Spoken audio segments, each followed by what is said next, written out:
and welcome back to this dark mode edition of Express Lane. I hope you have been hydrating, because you should stay hydrated. That's it. That's the comment. Yeah, I'm original. Anyway, we are moving on in our dark mode themed episode with Neopets, the Darkest Faerie 80% Cloak digital edition with Clagnarok. So Clagnarok, take it away. Hello everyone, my name is Clagnarok. I run this game chronically, and I have the pleasure of breaking it in half for you today. Yay! I've got my commentators, Hirvimier and Kaykao here, and do you guys want to introduce yourselves quickly? Sure. My name is Hirvimier. You can call me Hirv. I am a more casual player of this game, but I plan on learning this run over the summer. And I'm Kay. I'm a washed-up any percent runner who still haunts the Discord sometimes. That is a mood that I respect. Yeah, so this game is a pseudo-open-world action-adventure RPG for the PS2 that was created by Idle Minds, who is now Deck 9, so the Life is Strange people these days. And we place two characters, Tor and Roberta, on their quest to save the world from the titular Darkest Faerie, as she rises from the depths of her oceanic prison for the last 1,000 years. And the game consists of 4 acts, and I highly recommend that everybody gives it a try. It is not what it seems on the surface. I'm in. And also, we're going to be showing you exactly none of it. Hey! Oh, yeah, that too. True. You'll Love see it. about 30 minutes of the 25 hours. If everything goes to plan. So, Nice. if we're ready, Yeah, you give the countdown. okay, so we'll start here on go on new game. So 3, 2, 1, go. Good luck. All right, time is starting here as we press new game. And we could play the game here, but instead we're going to neglect all of our farm duties and just like climb straight out of bounds. And that involves jumping on this ledge here, which allows us to just run straight into an out of bounds area and onto an invisible plane at y=0.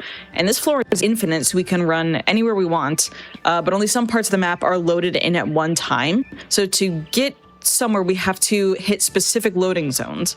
And luckily there's like these planes that stick out of the world in the game that allow us to upwarp onto them when we stand above or below them.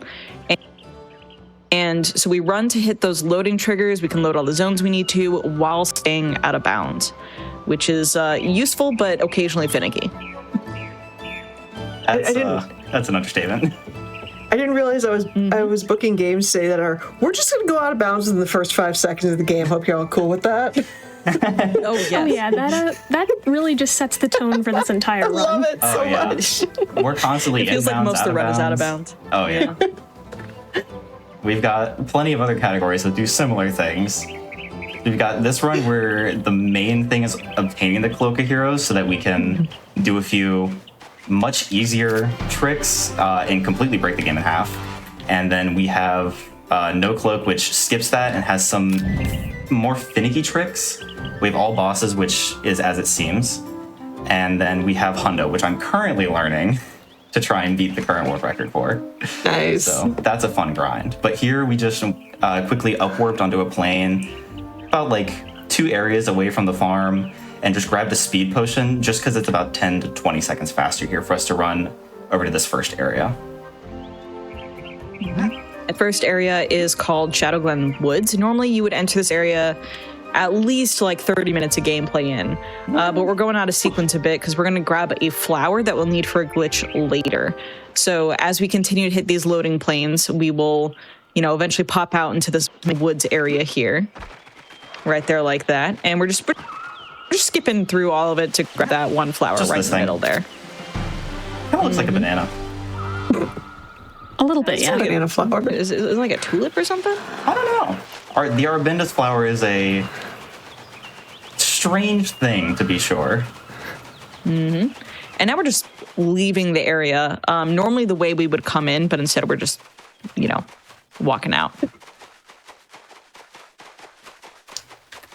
Just here, we're going to jump and grab low gravity here for this next trick to get coyote frames. Yep, jumping into that text box fixes us at low gravity so that we can execute this coyote jump sequence here, which lets us jump out of bounds again. It gives us just the extra reach we need to avoid, a plane of water that'll send us back. We're just casually manipulating gravity. Don't worry about it. Yeah. And the thing that I popped up there, we're going to see again throughout the run. That's a little bit of a text skip, which for some reason, if you open at either of these two consumable menus and then hold square, when you enter any sort of auto text, it'll just skip it absurdly fast. Faster than a task can match it. So we are about to see that here. Oh, yeah. Very useful for these long cutscenes, or else we would have to do so much more mashing. Oh. Mashing is the bane of my existence. So this Mirka here and his brother, they're going to rob us of a package that in theory we picked up from our father, but we never actually did. And we're going to have to chase them down to retrieve it. And this is important because it opens the shops later so we can buy all the supplies we need for the rest of the speed run. Yeah. I truly do wish that we could find a way to skip this chase sequence, but oh well. I have messed around in the town before doing the chase sequence, and everything just still stays locked. It won't let you do it, unfortunately. We got a little bit of a music glitch here, so sometimes, for I don't know what reason, the game will just kind of decide to not load the music for the area, so hopefully this doesn't happen too often, but... Oh, we don't get to hear the funny sound effect. We don't get to hear the stinger, but... Do we hear it anywhere else on the run? I don't think we do. I don't think so. Oh, that's sad. That's unfortunate. It's very aggressive. But yeah. With this cutscene, we've got our package back, and all the shops are now open, so we can go turn in that flower we picked up, which was for a side quest, which, we've done it completely out of sequence, but it's fine. This guy, in return for the flower, gives us a handy 500 Neopoints, and we're going to use this for a very critical glitch. So that money reward is stored in the code as a special character in Angus's dialogue, and when the game loads a dialogue box, it stores the text in a buffer in memory. And this buffer doesn't get emptied in between different dialogue boxes. It just gets overwritten as needed. So if you can find an NPC with a shorter text box and just the right circumstances, then you can get the game to read leftover data in the buffer over and over again. And in this case, run that command to give us 500 Neopoints over and over again as many times as we want. So we can get all the money we need for all our supplies for the rest of the game by just robbing this one guy. So then there's just blind me looking at the text box, like, I'm not noticing anything changing. And then I look up at the amount, I'm going, oh, that number go up. Number go up. There's a few different versions. Reminds me of, Zoo Tycoon as a kid. Zoo Tycoon. Oh, man. Yeah, this poor man, every third text box of his, we pickpocket him. He realizes just how much we deserve his money as a poor farm boy, so... Yeah. The funniest part is that all his dialogue is about gambling. Not a good gambler. He is not a good gambler. Poor guy's lost his life savings. Yeah, any donations go towards Ulfric's retirement fund. We gotta pay him back after this. Yeah. But yeah, to complete the run, we just need a sword, a shield, and just so many potions. A couple of power potions for bosses, and an incredible amount of speed potions. Which, they do what they say on the tin. They double your movement speed for a minute. It's pretty useful. Oh, really? It is double, I'm pretty sure. Crazy. At least last time I looked at the speed numbers, it was. The wizards of this game. And yeah, you'll also notice that Clag just jumped into the moat there for no reason. Whenever you fall into a water hazard in this game, there are predefined spots that you spawn back in afterwards, and we just use that to get places a little faster sometimes. There is game over water, which we will see later and have to avoid. A TM, by the way, sorry. Oh, yeah. So let's hope I don't hit that. Fingers crossed. Fingers crossed. Sorry, Jets. I'm going to tell my kids this is Evie. Yeah, this is 9 tails with the other 8 tails removed. It's one tails. It's one tails. So we have a frame perfect trick that we can YOLO here. Let's see if I hit it. Ooh. I hit it. Oh, What? Oh, go! Shy also Yeah, did that this. is a One frame YOLO? Okay. Yes. that is a I need to single frame specify. trick. It is impressive. I Whenever need to this happens. specify that's not just frame perfect. That is also slightly random. Slightly. So It's true. Yes. that was kind of It nuts. depends on the placement of like the water planes and whatnot. It's super dumb. But this game is gay. I cannot speak. This game is great. Here's Clag low-key downplaying like the absolute wild thing that he just did. And we're like, I love that you just called it before you even did it. You just walked up and you're like, all right, let's go for it. just gonna YOLO. YOLOs. Shy did the same thing. She hit the funny in her fatality run. It was ridiculous. Flashing lights warning here. I by have the way. been fighting Clag all day, not to belittle himself, but also, yeah, slight possible flashing lights warning here. Okay, we're good on this one. Yeah, we're good. But yeah, so what we've done here is we're sequence breaking again. We are. We're going to get an item that we need for this run, the cloak. And to do that, we're skipping into this dungeon, the Abandoned Mines, that you normally can only enter in Act 3 of the game. We're in Act 1. But we're not actually going to be stepping foot in the mines. First and foremost, we are running just into the void. And you may see it in the distance there, just coming into view. At coordinate 00, there is a crystal just sitting there randomly in the void. And for some reason, the developers left a loading trigger on this crystal where if you jump into it, you get teleported into the boss arena for this dungeon. We don't know why. Presumably testing purposes, maybe? It's actually faster to run for a full minute into the void on emulator and touch this Big crystal than it flashing is to lights go warning through the here. actual dungeon. That's why. Yep, there it goes. Oh, okay. So we have a save for this. Well, the we have crystal a save broke. for this. We have a safety save, This but is the okay. crystal broke. It was supposed to teleport us to the boss. Normally it teleports. Occasionally it Sometimes does it's that finicky. when something weird happens with the loading zones. It was still contemplating the YOLO But- earlier. Yeah, really. So we would just get teleported into this cutscene. The game giveth and the game taketh away. Unfortunately. Invalid Truth. run. It is very strange how many parts of this game are almost just RNG for no logical purpose. But yeah, this guy is in boss from like 10 to Oh, no. 15 hours later in the game minimum, and we just beat him with the piddly little basic squire sword. So that's game balance for you. So 10 to 15 hours in. We are 11 minutes in, my friends. Oh, what? Oh yeah, don't worry about fine. it. This is a sequence break. So there is It game is very over strange lava how easy it TM is for here. like a, supposedly a mid to late game boss. It's unusual.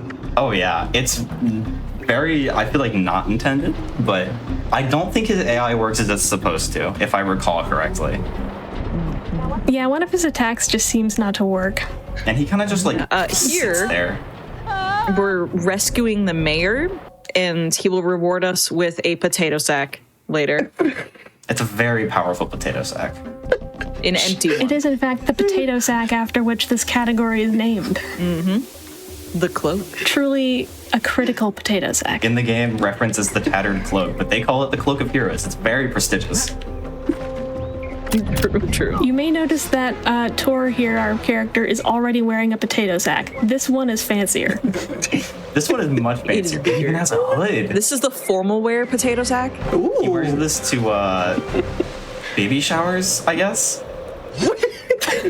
That is oddly specific.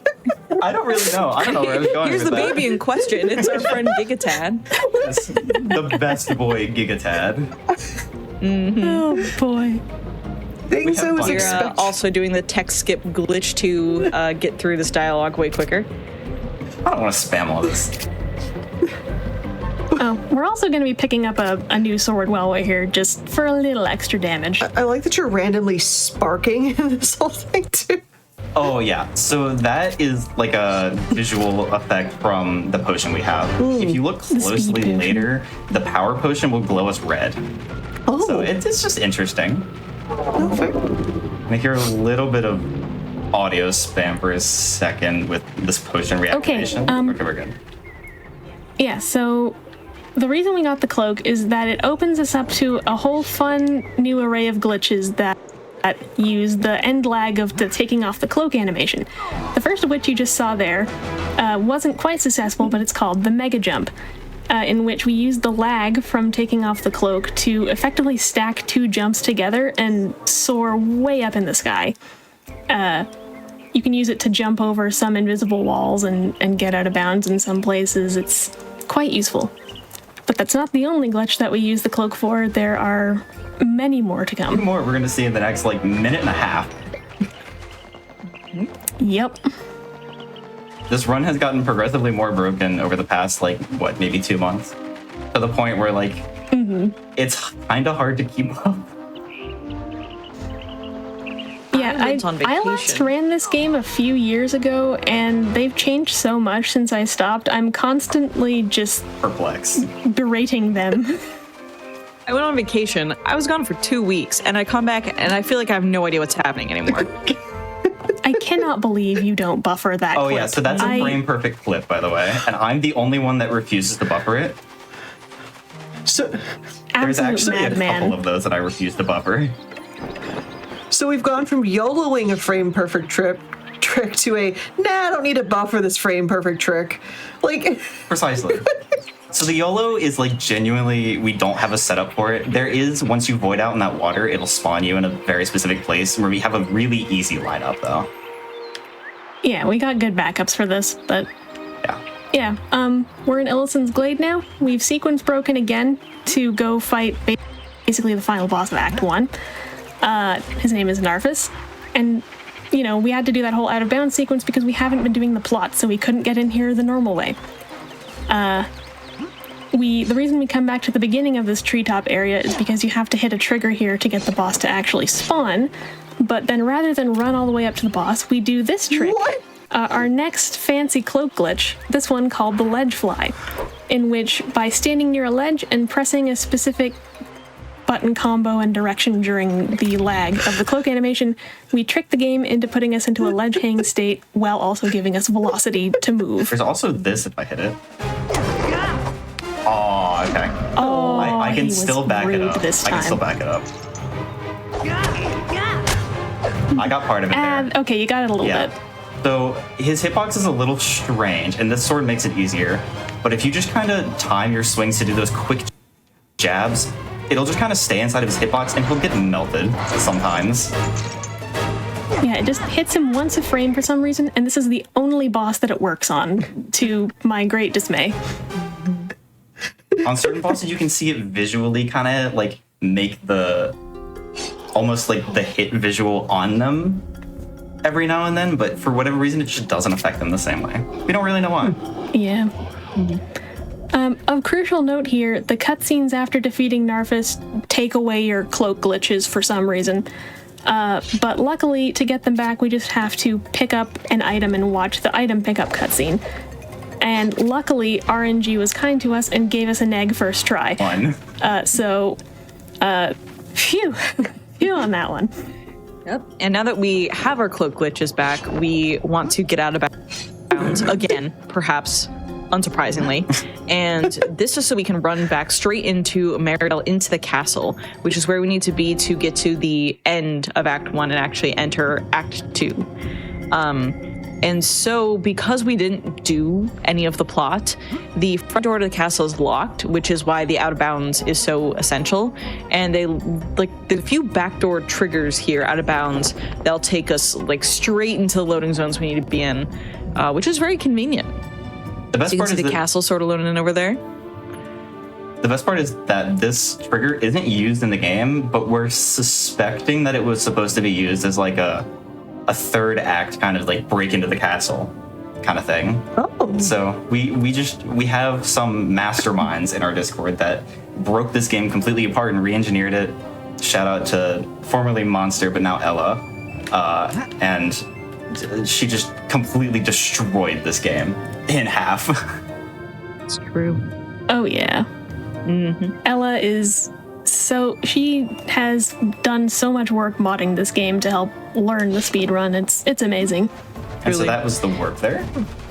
Yeah, and now that we're back into the castle, we need to go to the barracks here to the legendary Bedge Fly, which is one of the only ledge flies in the game where you go like down instead of up, and that way you can sort of fall straight into a cutscene trigger right here. Yeah.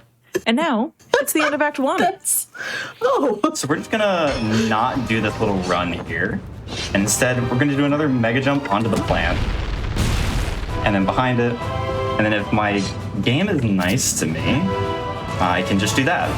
And we can end up. Yeah, there's supposed to be like a whole extended escape sequence there. But why do it? Why bother? Yeah. You know? Plus, the last cutscene of it takes away our cloak glitches, and we need those. They're essential. Exactly. So now we have our second character, and this is my time to shine because it's completely dead in this act. So we have Roberta, which is a princess, niece, something or other, to the King of Brightvale, and she is being forced into diplomacy, but wants to be a sorceress. So we're collecting stuff to go ahead and make her starter one because she left it back at home. But right here, we're going to go to a fence clip, which is interesting, and I know one other person doesn't buffer this. But if we just kind of do that, we can walk through the fence and then jump into this kind of out of bounds thing, and then upwarp right next to this tree we need to climb. I need to specify, Clag made that look easy. The button combo for that is so precise. Buffered truly is precise. don't know how he does that. It's a hard one. A lot of people just don't even try it because of the time loss if it doesn't go It's well. only like 6 seconds faster. I'm seeing a trend here with these skips and everything. It's frame perfect. Yeah. So Jaxler in chat, why are you going for this? because it's easy, Jax. So Charles actually gave me the strat to do that unbuffered because I was experimenting with Act 2. And for all Charles' strat is you just kind of line up like a certain area of one of those posts on the fence, and then just hold R1, which is your run, and your L2, which is your strafe, and just kind of flick the stick backwards and then back forward, and you'll just kind of like pop through it. Super consistent. No, it's not, but go off. Speak for yourself, buffer. My X button jumped out of my controller. It doubted so much.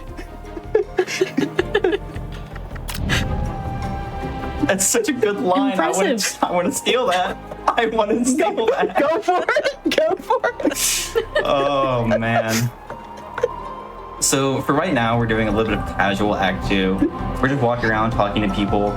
We had that, and I quote, old lady come talk to us and ask her to save her hairs, which is up there in that tree. We don't. So instead... It's acknowledged in cutscenes that you did save it later, but you just don't have It's to. like with the package. And so instead, we're just going to come in here and meet Saradar in the library.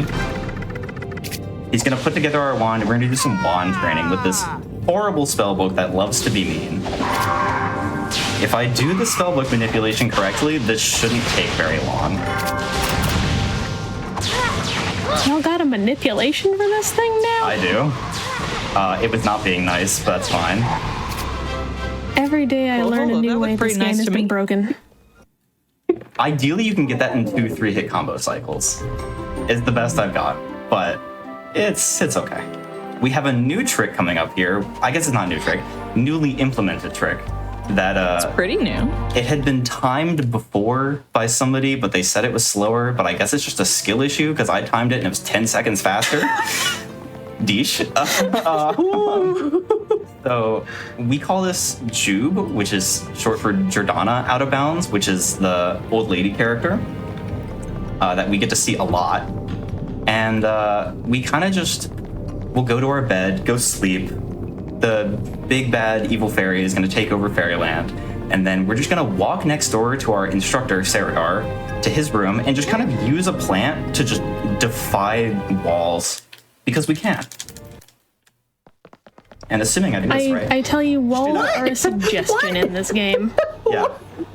And so there's two tiny soft blocks I could accidentally hit here, and that's both of them not even a problem anymore. Nice. That was fairly clean, other than me missing the text skip for that first dialogue. We need to hit that to load that cutscene trigger. But for now, for like the rest of Act 2, it's mostly plain. We have one more out of bounds that's a little silly. But we're just gonna run over here to the clock tower because the old lady has been captured by the big bad evil fairy. And we need to make sound to distract her so we can go free this really kind lady that didn't do anything to us. And we didn't do anything for her. Oh, minor potential flashing lights warning after we finish pushing these weights around, by the way. Nothing quite as bad as that crystal, though. No. The crystal is absolutely the worst. So here, what we're doing is if you... Oh, Noel almost got crushed. That was almost really bad. He's fine, don't worry about it. Like a Karibo. So if you move the stick in a direction, say just straight forward, the character's just gonna push the item forward. But if you were to move it, say, forward and then to the right or to the left, you can just animation cancel it infinitely.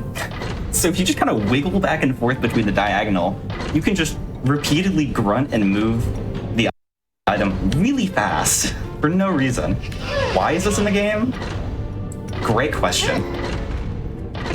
Neopets The Darkest Faerie is a beautiful game that I love very much, that is held together by duct tape and prayer. Quote Cold Quill from a long time ago. I swear this game is good. He was one of the original runners. It's like it's not even the actual brand duct tape, it's the Dollar General version. Oh yeah. Oh yeah. And so right there, that wall just like kind of doesn't like having wall properties. So we can just kind of wedge ourselves there with a speed potion and just walk out of bounds again. I looked away and then I looked back and then the game just out of bounds. Okay. Yeah. You blink and you miss it with this run. Specifically this run, yeah. So now for real, the rest of Act 2 is casual. We just kind of run to these cutscenes. That's the staircase we came up, and some big monster comes and destroys it, so we can't take that way. And then our lovely protagonist here, Roberta, remembers that the endless staircase, as horrible as it sounds, as a kid at least, exists. So we can use the endless staircase to leave Fairyland. That's what we're doing. Well, There's supposed to be some puzzle to figure out the right way to go with the statues and stuff, but the puzzle is the same every time, so we can kind of just do a little jig in the middle and solve the puzzle. So these statues are going to point down, we're going to get a little bit of a stinger, and then we're just going to kind of walk back and forth between that like dark stair and the light stair, and that's the loading trigger. Why is it so obvious? Don't ask me. I should say while you're... What's funny is the game doesn't even tell you how to solve that puzzle. Like it doesn't really give you any You'd have to hints unless figure you it out. happen to read a single book in the entire game There's a that tells book you. that tells you? It probably There's a book There that tells is. you which Bro. direction, like, you know, like, oh, it's where the quiggles are pointing. That's the way you should go.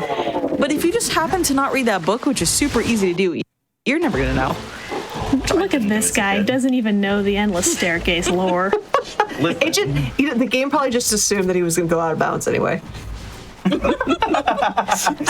You actually can solve that staircase by going out of bounds. We just haven't figured out a way to do it fast enough yet. Yeah. So I actually, about like a month and a half ago, so the Cloak of Heroes is tied to this character since we got it in Act 1, and there's no way to get into Act 2. Until a month and a half ago, I found a way to smuggle into Act 2. Unfortunately, we can't do anything faster with it, as of yet. So if anybody has any big brain ideas, please come join our Discord and drop them, and we will absolutely try them. Well, we are desperate for time save. I'm going to jump in with a Discord comment for those people that are also looking at getting involved in the GDQ community. We have an official Games Done Quick Discord, and you can add the Hotfix Enjoyer role, which you totally should. You can stay in the loop on upcoming events, chat with staff, and more. Best friends in chat, because there's a whole bunch of you in there right now. ! Discord, type it in Twitch chat right now, and you can get an invite and get some more information about these awesome... Okay, we're out of bounds again. All right. I'm gonna go touch grass. No, grass doesn't exist out of bounds. Never mind. All right. I'm just here.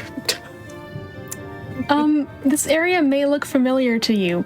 I should mention, Act 3 is one of the longest acts in the game. It has most of the bosses and dungeons in the game.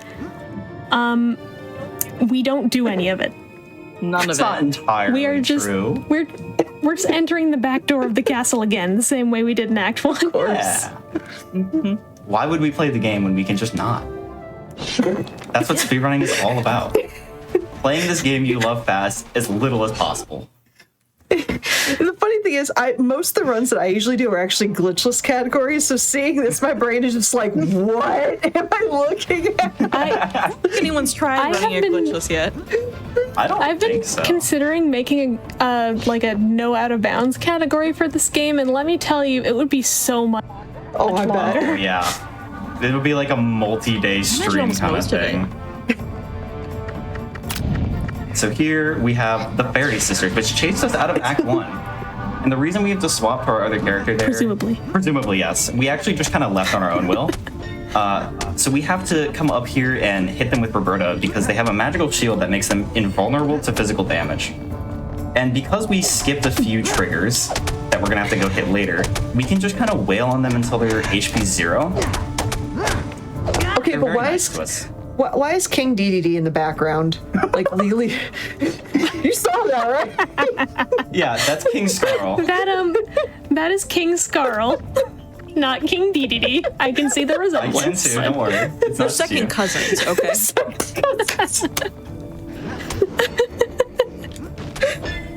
And that right Oh, I've there. never heard that one before. Neopet.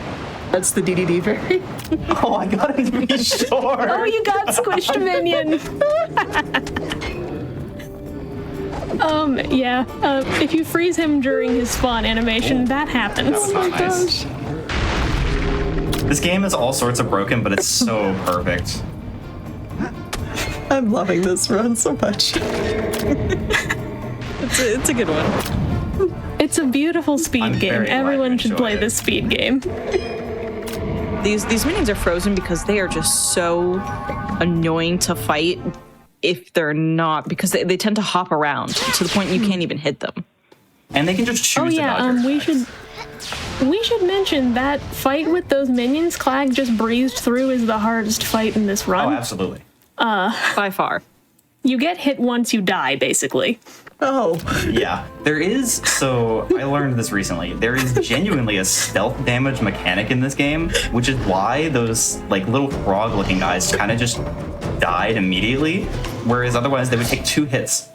It's really dumb. So freezing that also makes it so they maintain that throughout the entirety of their freeze, letting us kill them way faster. the ultimate power move would have been if Plague said, "Yeah, I just learned recently that you can die in one hit there." I wish. If I lost a run to dying to that gauntlet, I would probably cry. I learned this run during the commentary that you can die in one hit there. Oh yeah, those artillery at the end, Genuinely if they do their two-shot charge move you. at you, it is a one-hit kill. If you're low enough, yeah. If you take any damage beforehand, it's a one-shot, which is horrible.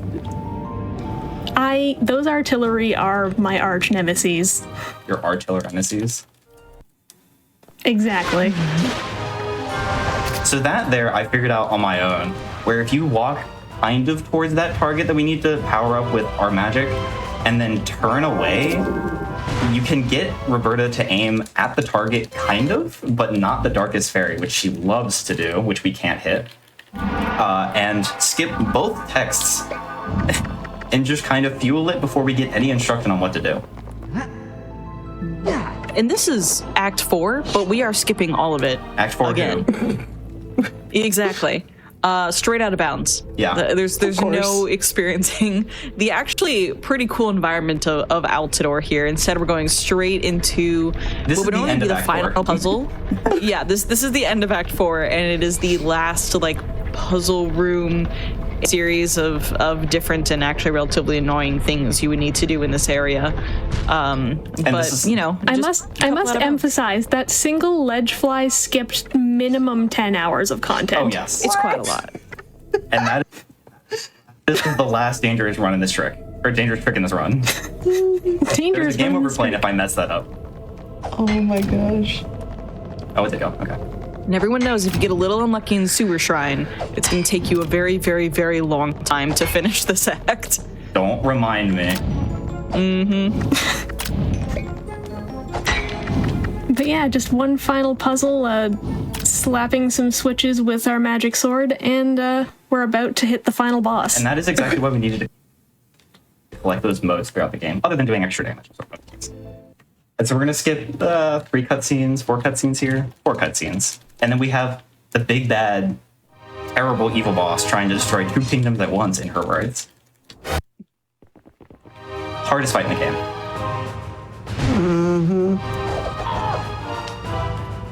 Please. Thank you. I was too close. It's a shame this final boss is as undercooked as it is, but the devs kind of ran out of time for a lot of this game. Ah, gotcha. I might lose a little bit of time. Okay. No, I don't. Okay, so what's going to happen here is we're going to have a cutscene when we run to the stairs on the opposite side, and then we're going to end that cutscene and run back towards this fountain, and once the fade starts running towards the fountain, that's time. I'll try to give a countdown for it. Okay, so time's going to be in 3, 2, 1, and there. Jeez. That is the entire run. GG. This run is GG's. perfect. GG's. That was a very solid run. Oh my gosh. Minus the crystal breaking, it was very clean. I was, And you know Ask what what? your time was? it is 34:05. Okay, so 6 That seconds is off really record. good. What? A low 34? Yeah. So when I re-picked up this category like a week ago when you asked me to be on the show, I recorded twice to get a 34:12 and a 33:59. Oh wow. So, you know what? I'm okay with that. A Very low solid. 34 in a marathon setting is, I would say, pretty good. Yeah. Yeah. I'd say it's a little more than pretty good. Congratulations, Clag. Oh my Thank you. gosh. So let's That- see. Yeah, please, all 3 of you, take the time to shout out who you are, where they can find you, what are you currently playing. Give some love to the Neopets community, because y'all are, those that don't know, the Neopets community, from what I've gotten to see so far, they are cool. We run deep. Aw. Yeah. But yeah, We do. please shout yourselves out. You You guys deserve go it. first. You guys go first. All right, well, okay, I'll go. Okay. My name is Hirvimier, You first. and I stream on Twitch. I'm a little like moose girl Servid VTuber. And the first game I ever streamed was this one. This is a childhood favorite of mine, and I will be properly learning to speedrun this summer when I'm not, actively in school working full time. And everyone here in the Neopets community has been absolutely so precious to me, and it has been showing me the ropes, and they're just the sweetest, all of them. They're excellent. So definitely, huge shout out to Shy and Deesh, and of course King Jax. So yeah, Kaykao. I don't usually stream on Twitch. I have a YouTube channel you can find like some VODs on and some art that I do. I have an art station if you feel like looking at my art. I do illustration. Keiko13 on there. And I would like to shout out the Neopets Speedrun Discord, which you can find on the speedrun.com page for this game. If you want to learn the run, as smooth as Clag made those tricks look, they are not actually as hard to execute as they may seem. This is a really good, fun, glitchy run to learn, and we would love to see new people try it out. We would love to help anyone who wants to learn the run, and you can get a pretty decent leaderboard time pretty quickly, honestly. Yeah. So we'd love to have you there.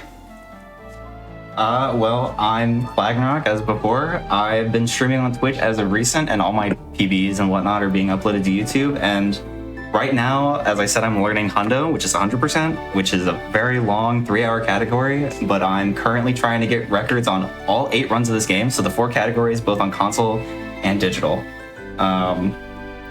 If you want to join our Neopets Speedrun Discord, you can check us out on speedrun.com. On our page, we have the Discord link there. And just shout outs to my wife for dealing with me running this game constantly. let's see, Hirvimier and Kaykao for being here, Shy for passing on my name and, you know, getting me this opportunity to be on the show, which super awesome. And then Deesh and everybody else in the community for just being super supportive and, you know, helping me put everything together and learn it all. And yeah, thanks for being here. Thanks for having us. It's been great. Yeah, this was absolutely amazing to watch. And GG's in chat one more time for the entire Neopets crew. Y'all rolled out, and you're awesome. I can't speak highly enough. But before we head to break, just want to remind you, if you want to catch up on past Hotfix shows, special events, GDQ marathons, you can do so over at youtube.com/gamesdonequick. If you're watching this on YouTube, hi from the past. Don't forget to like the video, subscribe, turn on notifications, stay up to date with GDQ, and you should watch this live at twitch.tv/gamesdonequick. But time for another hydration break. When we come back, we are shifting gears and going blue with some Sonic Adventure 2 battle. Stay tuned.